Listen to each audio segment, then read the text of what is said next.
Hi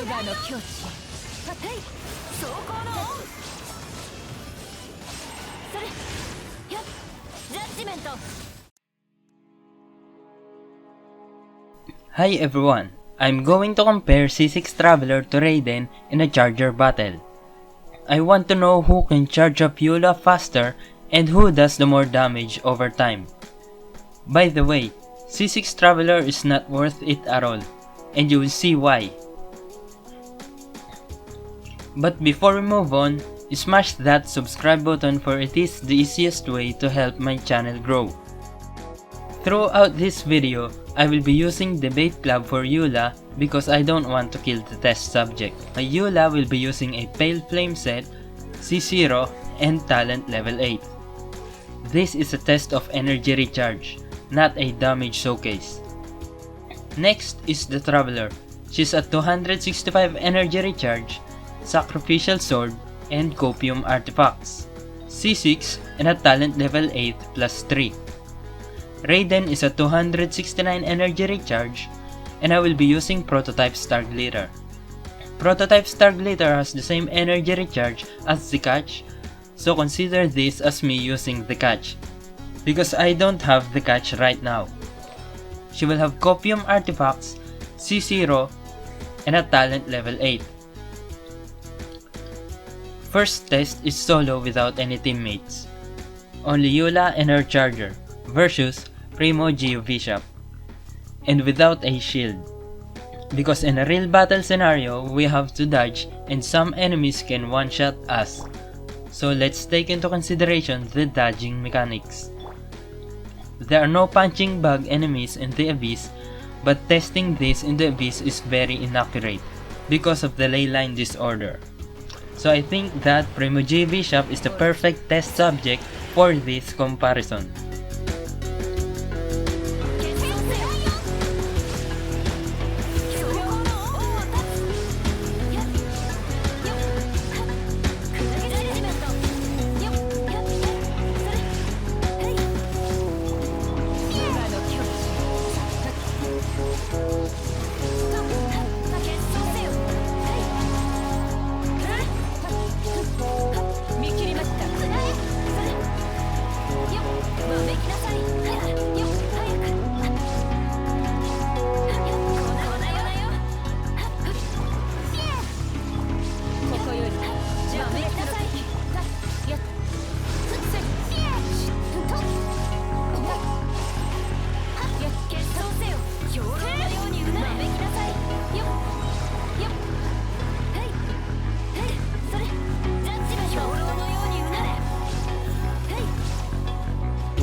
Then I noticed something. Traveler's elemental burst did almost nothing in charging Eula's energy. So in the next experiment, I will be spamming her elemental skill as much as possible.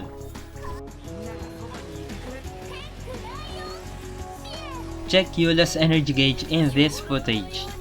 With this, I concluded that C6 Traveler is not needed at all. C1 is enough to do the job properly. Again, C6 Traveler is not worth it at all, so don't speedrun the Electroculus. Don't be like me, who did spend a whole day speedrunning Electroculus just to see myself disappointed. The next experiment will be a full team support. Bennett will be here for emergency healing. Diona will be the other member for the shield and additional cryo energy particles. Diona will be using sacrificial bow, and Bennett will be using level 1 sword. I don't want to buff Eula so strong that she will not be able to complete a 4 burst rotation. I will be removing some of Raiden's stats here because she contributes a lot of damage. Again, Eula might not be able to complete a 4 burst rotation if the Geovishap died so early.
So what if we consider Raiden's damage? In the next experiment, I will be using Wallet's Gravestone on my Eula, since I don't have the Song of Broken Wallets.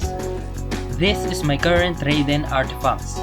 It's on Attack Person Sans and a Favonius Lance. Your Raiden is definitely stronger than mine, so I will be using Bennett whenever Raiden enters the field. And that's enough to do 100k damage on the initial slash and 10k plus damage on her Electro-infused attacks.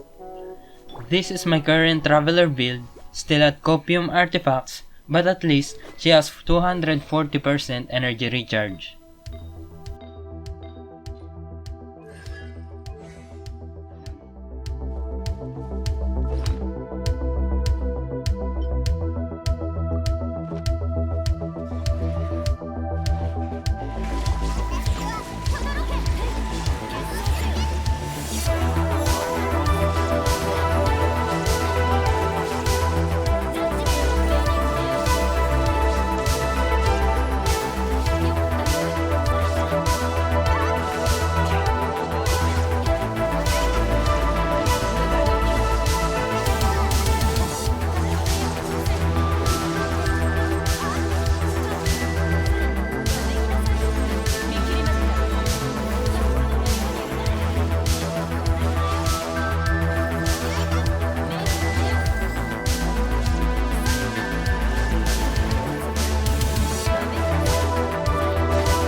Raiden definitely did a lot of damage here, but not enough to fully charge Eula's burst. With a small amount of HP left in the Geovishap, I decided to finish it off with Eula's normal attacks rather than wait for her burst, to save more time. You can see here that Eula and Traveler got their burst just a few seconds after its cooldown finishes. Unfortunately, we don't have a very high HP enemy to have a consistent experiment result. All I can do for now is to have an educated guess, which is, in my opinion, Eula and the Traveler far out damages Eula and Raiden in the long run. The Electro Traveler elemental skill spam is the best charger for Eula. Another important note, a fully buffed Eula burst will consume most of the team buff durations such as Bennett and Thrilling Tales, and by the time Raiden shows her Booba sword, the team buff is no longer present. So Raiden as energy recharge for Eula is a no-go for me. Raiden is an on-field enabler for off-field burst supports, just like Child and Xiangling. Like and subscribe if you learned something from this. I will be posting special videos like this, facts that are not so talked about in this game. I'm also working towards the perfect balance of stats for Raiden, so please check my other videos about how this perfect balance of stats works.